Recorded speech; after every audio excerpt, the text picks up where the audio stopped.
the ICC does not scare me a bit. They can come here anytime.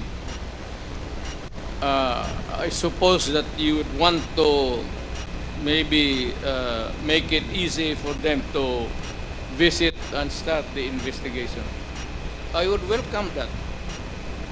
Alam mo, wala naman tayong taguan eh. Ang sinabi ko, yung ginawa ko, sinasabi ko na sa inyo, yung ginawa ko. I did it for my country and for the young people dyan sa droga. No excuses, no apology. If I go to hell, so be it.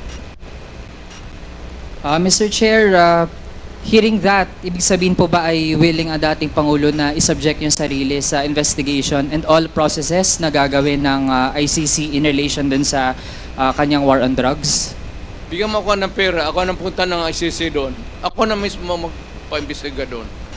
Ang tagal nila, hurry up! Kasi baka matanda na ako, mamatay ako.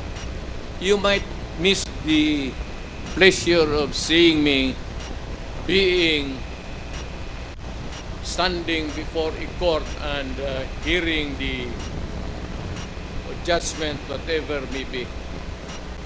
Pero ako, sabi ko, ginawa ko para sa bayan, ginawa ko para sa mga anak natin. Hindi, you never know kung ano yung resulta sa mga droga sa mga bata.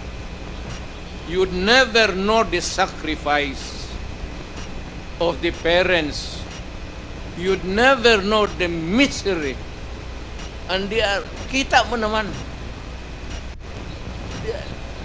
sa lahat ng Pilipinas. And you'd never understand the suffering of a parent or a brother or sister na nakita niya naggunggong na ang anak niya. Pinaaral mo kindergarten, grade school, high school, pagdating sa college, bigyan mo ng droga tapos nagunggong na, and you render the human being inutil. Yan ang masakit sa akin nung na-mayor ako. Kasagsagan yun ng droga. Hindi ko katanggap-tanggap. Kaya kita papatayin talaga. Prangkahan. Hindi ko matanggap. So that's your last question. Ikaw yun. So gusto po nating malaman, alam din po ba yon ng dating Pangulo na mismong economic advisor niya ay involved sa illegal drug trade? Are you really sure? We had lots of evidence po dito sa hearings sa Kamara. Produce one now. The records of the House of Representatives can suffice. He's going around until now and making friends with everybody. Lahat ng mayor yan dinedicate. Ganon ang mga in-check. Lahat ng businessmen sa China, mainland China, pag nagdigosyo, nagdidikit yan ng mga politiko, especially the mayor. Hindi ako namimili kasi lulo ko in-check eh. So ano bang problema ko kung maglapit yan dito, puro kriminal? Magipag-inuman ako ng kriminal. Pagkatapos niyan, barilin ko. Wala mang problema sa akin yan. Pakainin ko, tapos pagbusog na, lasingin ko.